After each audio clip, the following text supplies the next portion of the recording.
Welcome to Tech in the Right Direction, the podcast. This week, I'll be speaking with Dr. Amy Beckley.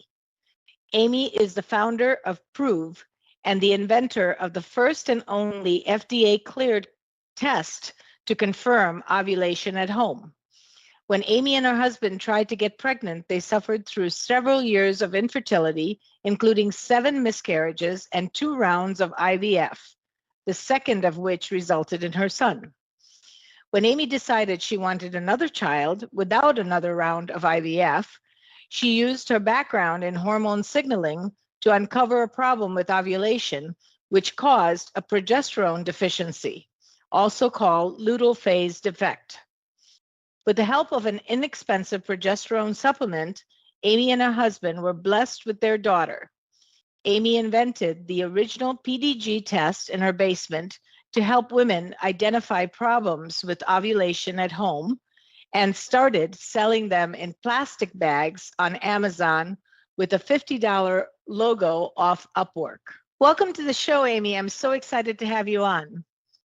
I am so excited to be here. Thanks for having me. Sure, great. Let's get started. So, Amy, as a woman in business, can you share with us your career journey and how you got to where you are today? Yeah, absolutely. It was not an easy journey. Known in the social community as the infertile scientist, because I've paired my professional and my personal life to be where I'm at today. I have a PhD in pharmacology. I've been studying hormone signaling. I just love figuring out how things work. What happens in the body when we have a disease or a cancer, and figuring out the mechanisms of that. And then I had my own personal battle with infertility and recurrent miscarriage.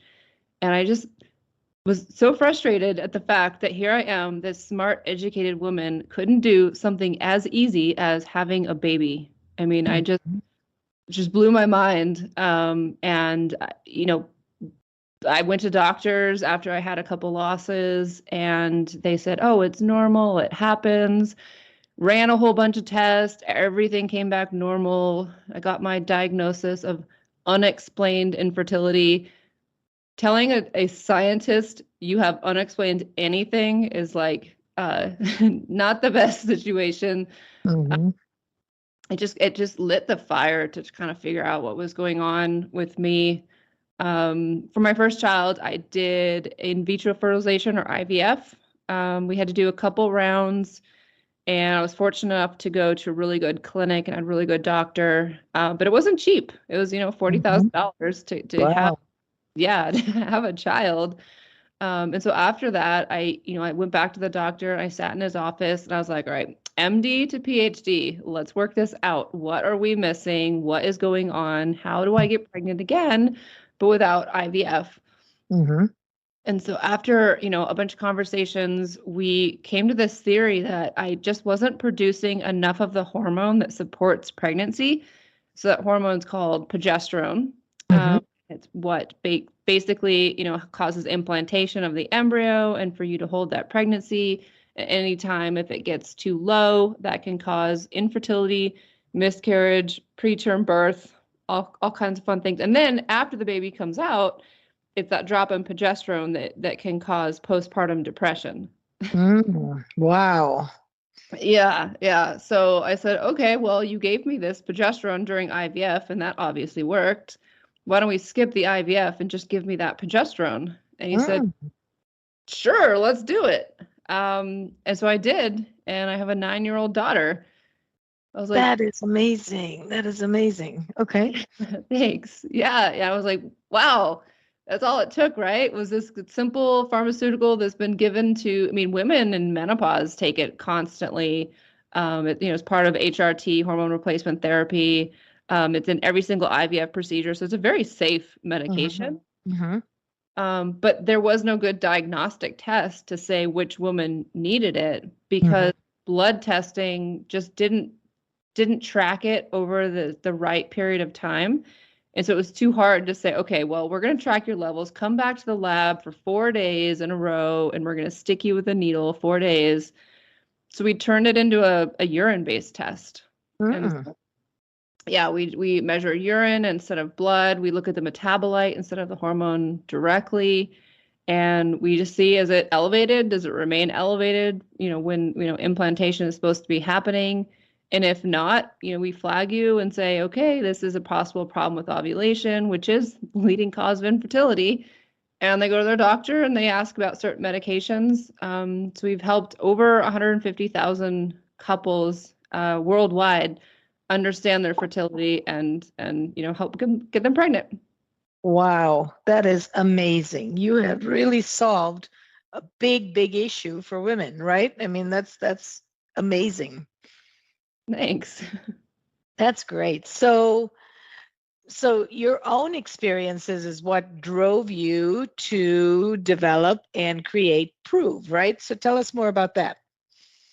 Yeah, I mean, when I was in this journey myself, I was a scientist and I was, charting. You could do like temperature charting, take your temperature every morning, and you can do the ovulation tests. And I could tell something was wrong, but the medical community was, oh, you haven't been trying long enough. You haven't had enough losses.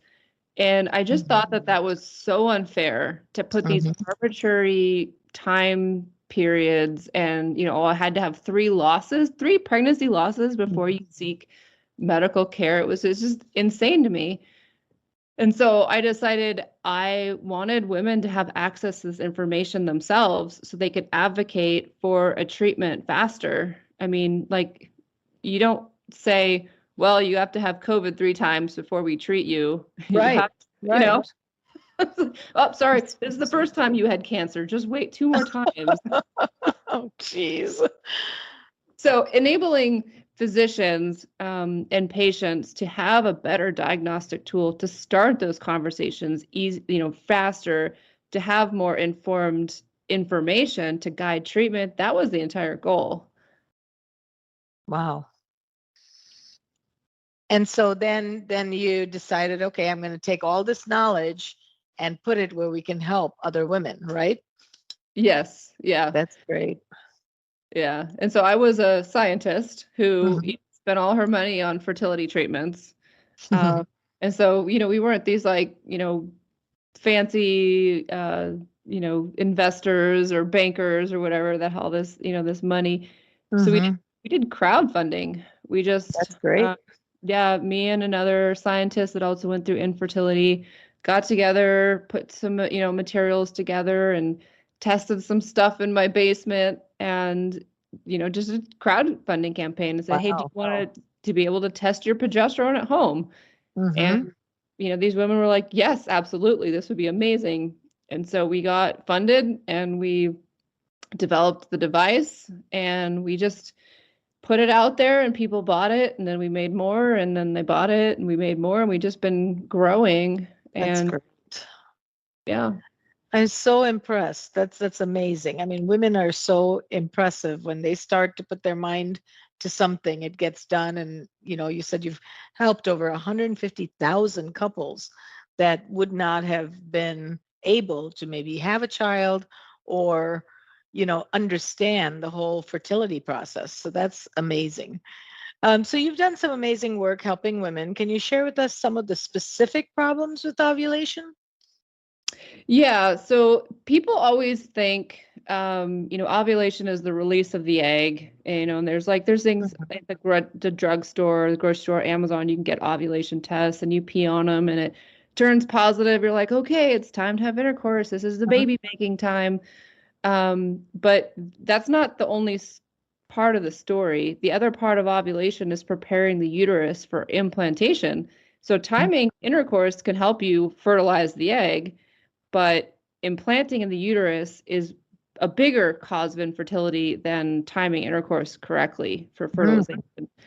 And so really opening up that that concept, that idea to women and to physicians that, hey, there is a way to look at, that it's ovulation, it can have problems with it. And here's how you know that there's a problem with it by testing this hormone marker, across when implantation happens.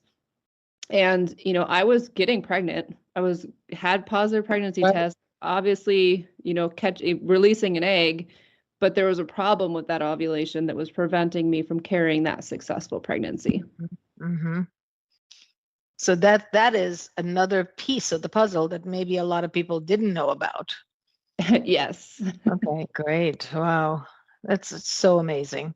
So why do you think ovulation is not a yes/no event? So, a lot of times people think, okay, either yes or no, but you don't think so. Tell us why.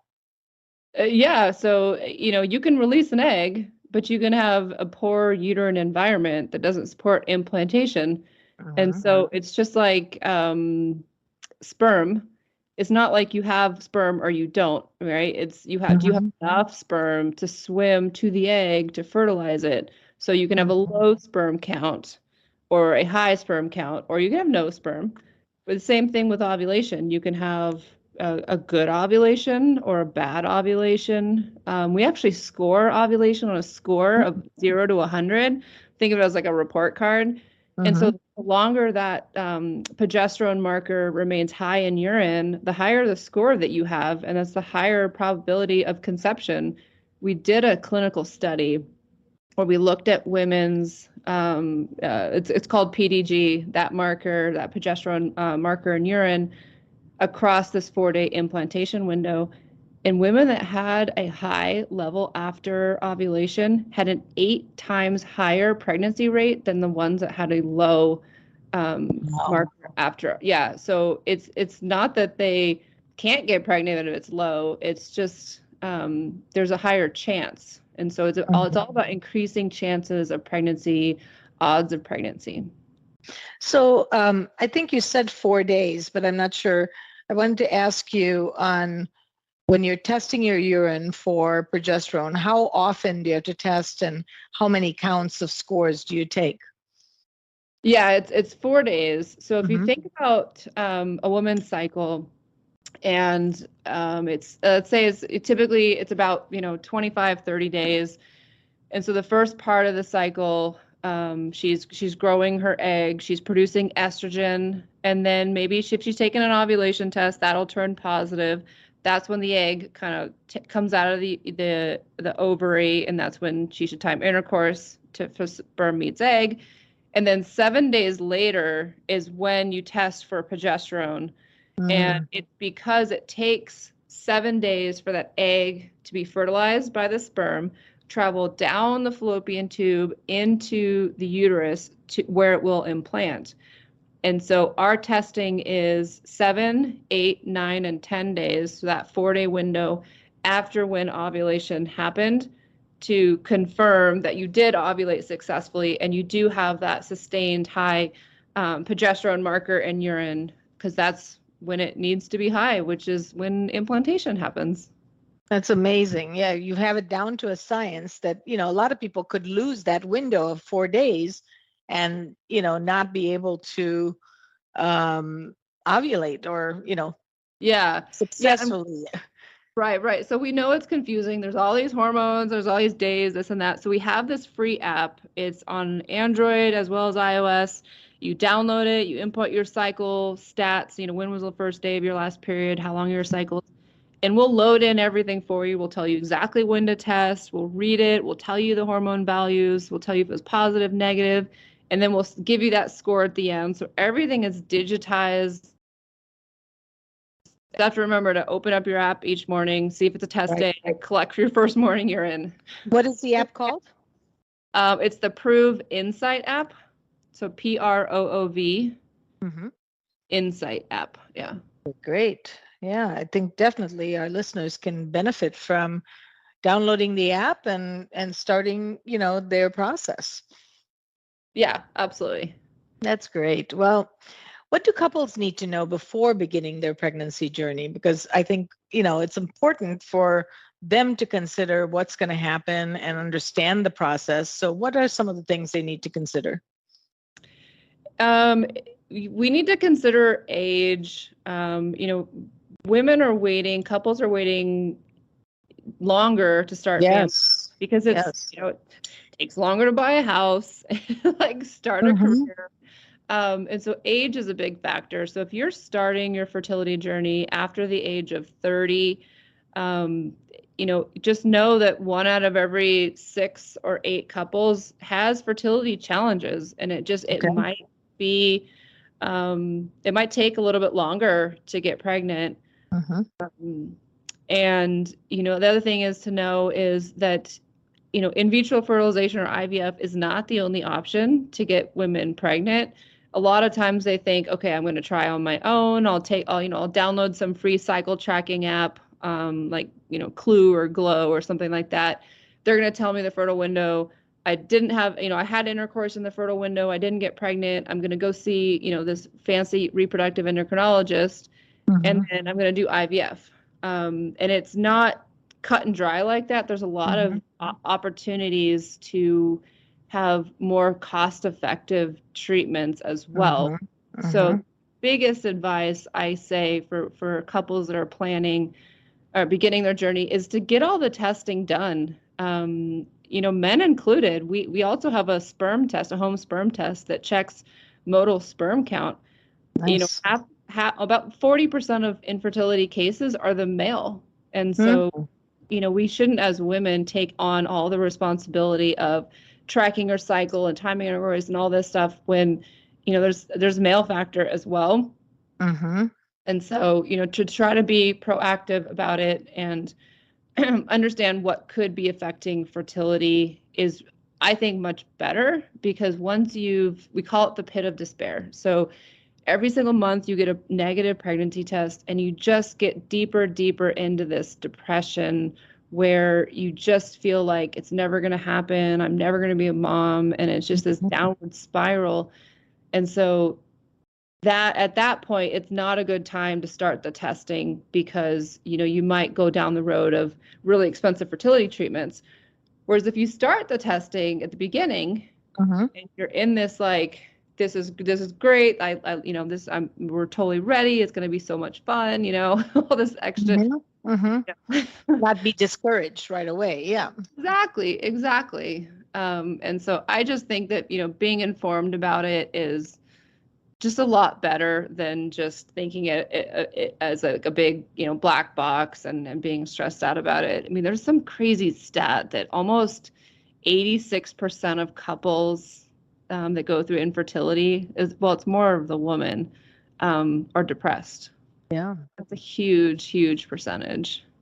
And that really defeats the purpose, right? So if you start out on the correct path, hopefully that number is considerably reduced, because now you know the journey. You're looking at both of your processes, not just the woman, right? Like you said, the male sperm count, 40% is on the male. So why should you take full responsibility of that too?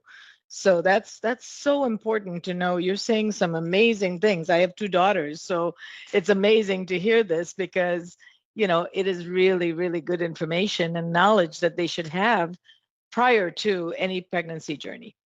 Yeah. That's great. So is your field a male-dominated field? I didn't know, and I wanted to ask.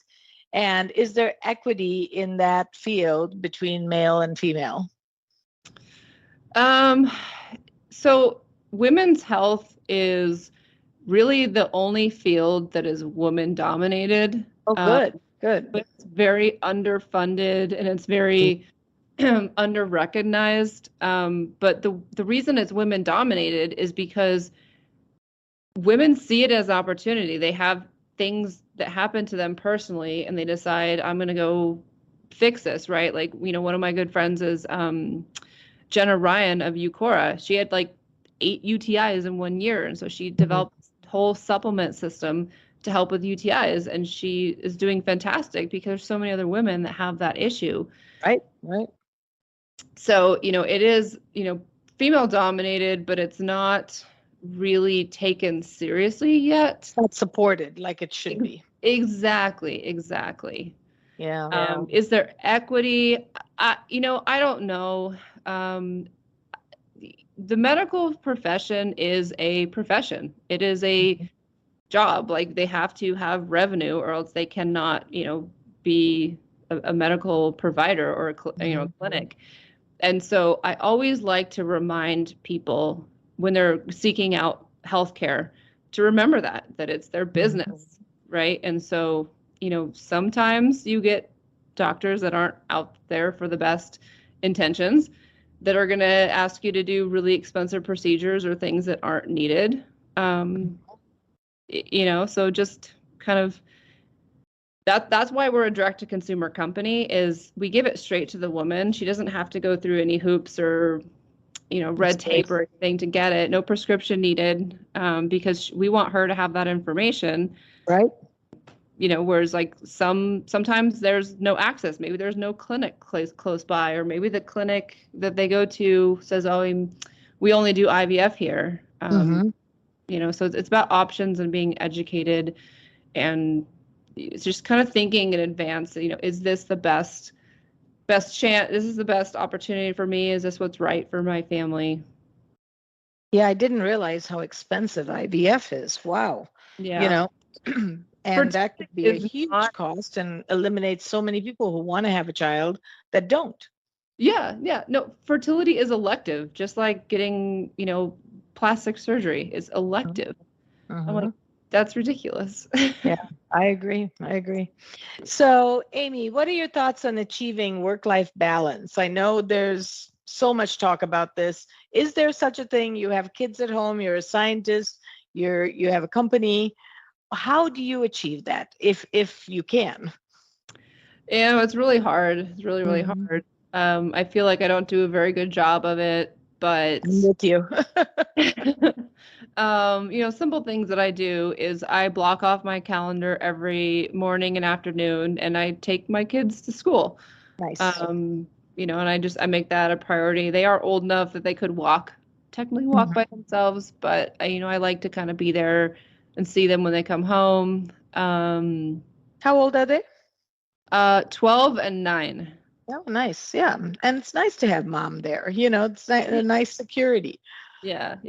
And then I like to do, one weekend day to do something, fun, or, put the computer down and at least have a few hours of just uninterrupted time with them. Yep. Yeah. Yeah, that's the best you can do, is really blocking out from your calendar. That's really the only thing I know that works, because if you leave it open, you're always going to be pinged. Somebody's going to ask for something. You're going to be pulled in different directions, and then you feel guilty later as a woman, So yeah, that's great that you're doing that. So I love to travel, and I always ask this question kind of selfishly because then I can add to my bucket list. So where is your most favorite place that you've traveled to, and why? So I just came back a month ago from India. Oh, wow. And I didn't think I would like it, but I actually loved it. Oh, tell me why. So India is this huge country. I went to Mumbai, and I don't know if you've ever been to India, but I have not. No. So many people, and because there's so many people, they just have like asphalt, and it's every man for themselves, and you just drive. There's no lines. There's no Did you drive there? I didn't drive. I was in a vehicle. I did not drive personally. Okay. Yeah, smart. But they told me not to drive in Rome, and we didn't. So that was really good. Yeah, good advice. But there's a bunch of motorcycles, and then there's these things they call them different things. Auto is what they call them there, but they're tuk-tuks or rickshaws. But there's just like an ATV with a aluminum shell over the top. Okay. It's just a means of transportation, correct? Yeah. Whoever's listening, Google it. It's like amazing. Like it's so thrilling to be out there in the middle of the road, and like you're weaving out of traffic and you're getting so close to other people. It's thrilling. It's honestly. It's a Disney ride that's not a ride. Right. Where you actually could die. That's why it's thrilling. That's right. That's right. Yeah, but yeah, I liked it. And the people there were very respectful. Mhm. Unless you were, trying to get into a building or some kind of line, that courtesy of, Not oh, supposed to get, yeah. I'm gonna open the door for you, and then you'll go through and you'll keep it open. No, they will just all walk through, and you'll be standing with the door because there's so many people. You have to Mhm. go when it's time to go, or else you get left Mhm. behind. Right. But yeah, it was really cool. I really enjoyed the culture. I learned a lot of stuff on arranged marriages, which is Mm. just so It fascinating. is fascinating. I've learned some things with friends of mine and just acquaintances that I've met along the way that have told me things that is just amazing, like the dowry piece and the, Yeah. family history and all of that. It is so amazing. I mean, it's like literally finding your perfect match. Hmm. You do. Yeah, and they really take a lot of pride and time into that and take the steps necessary. I think there was some show we watched on Netflix that kind of showed that process, and it was very interesting. Yeah, very cool. But yeah, How was the just pick. food? How did you like the food? Because I love Indian food. Um, they It's have an acquired taste. I mean, you have to love it or you don't. yeah. Um, I'm not a big spicy food Yep. fan, so Yep. that was kind of tough. And then if you're a foreigner, you shouldn't eat any raw vegetables or raw Oh, okay. because of the water is not good. Mm-hmm. Mm-hmm. So by the time I came back, I was really craving a nice salad. Yeah, yeah, because you couldn't have anything. Yeah, that's Yeah. great. That's true. I never thought about the raw vegetables in Mexico. When we go to Mexico, we don't drink the water or you don't have the ice, but Yeah. never thought about the vegetables. But that's really a good point. Yeah. Yeah. So no, I have to add that to my list. It's not on my list, so I will add it because it You should. sounds amazing. It's the culture, you just immerse yourself into that and it's kind of cool. Yeah. Yeah. It was great. I mean, I've been to Tijuana, TJ. I've lived in San Diego, and that one's rough. That's like you gotta really be careful. You gotta be with someone you trust and Hmm. carry a 20. Like you've all heard the stories. In India, I didn't feel that way. It wasn't Good. unsafe. Yeah. No. Because the people are just so welcoming and they're nice and Yeah. they are respectful, so it makes you feel a little more comfortable, I think. Yes, Yeah. absolutely. Yeah, that's great. Okay, that's great. Well, Amy, this was such a pleasure to have you on the show. I just loved our conversation. Thank you for all that you're doing for women because it's so important to have somebody like you just take charge and move the needle so that, women can have a better experience and a better life. So thank you for that. Please share with our listeners how they can get a hold of you. Yeah, so if you need anything fertility testing or support, you can find us online at proovtest.com. It's proovtest.com. We're also on Amazon. So most of our products you can buy on Amazon, use the Prime, get them there immediately. We're on social media, Instagram and Facebook. The tag is at ProveTest. A lot of education. We love educating. So just come on, follow us, get some free fertility tips. That's great. Great. Thank you so much. This was such a pleasure and an honor to have you on the show. Yes, thank you very much. Thank you. Thank you for listening to Tech in the Right Direction. Please take a minute to subscribe or follow so that you never miss an episode.